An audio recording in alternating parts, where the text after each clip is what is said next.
Hey everybody, welcome back to Three Acorn Bourbon. Got another bite-sized review for you today from a distillery we haven't covered yet. They make some pretty good bourbon and use some pretty cool bottles. It's Willett Pot Still Reserve. Willett Pot Still Reserve Bourbon is produced by Willett Distillery, located in Kentucky, and known for its distinct pot still shaped bottle. Willett Distillery is a family-owned and operated business. Even though the distillery's origins date back to 1930, it was revived and revitalized by the Willett family in the early 2000s, ensuring a multi-generational connection to the craft. Willett is known for its commitment to small batch production, and that approach allows for a greater attention to detail and quality control.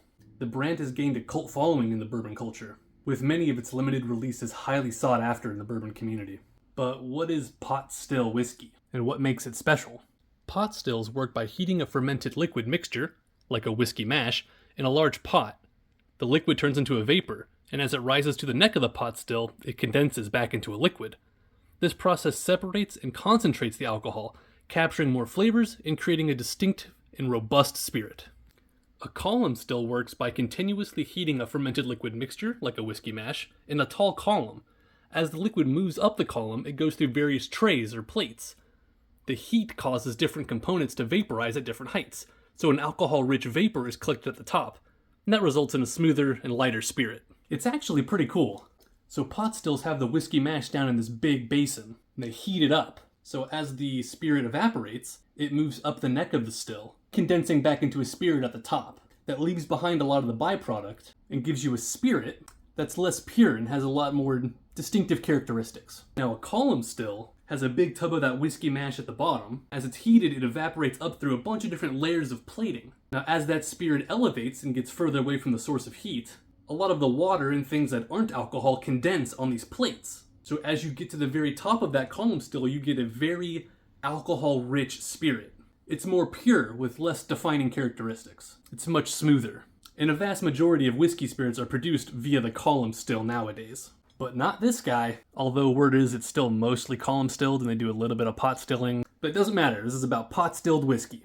Willett Pot Still Reserve Whiskey is often applauded for its small batch approach, and the pot still shape of the bottle is a nod to traditional bourbon production techniques. Willett Pot Still Bourbon is known for using a high corn mash bill, and that leads to a much sweeter whiskey. Now Willett Pot Still Reserve has received praise for both its quality whiskey and its exceptional bottle design, making it a standout in both taste and presentation. But is it all marketing and cool bottle design? Or is there actually good whiskey in here? Let's find out.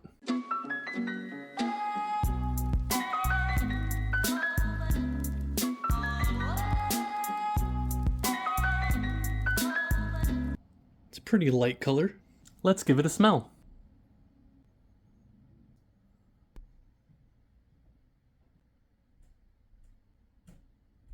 Okay, so you get the classic like caramel and vanilla. You've got the dried fruits, a little bit of cherry, a little bit of citrus, and a little bit of oak.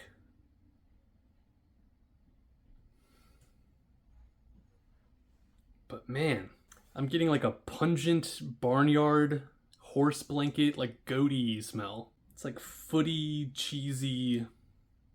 It's kind of gross. I don't know if it's supposed to be like that or if it's like my bottle. I mean, it smells intentional, but also gross. At least to me, and that's my palate. It's like cinnamon and baking spice, but it's cinnamon and baking spice you put in like a horse barnyard stall. Next to your buddy who has like bad foot odor. Okay, well, let's give it a taste.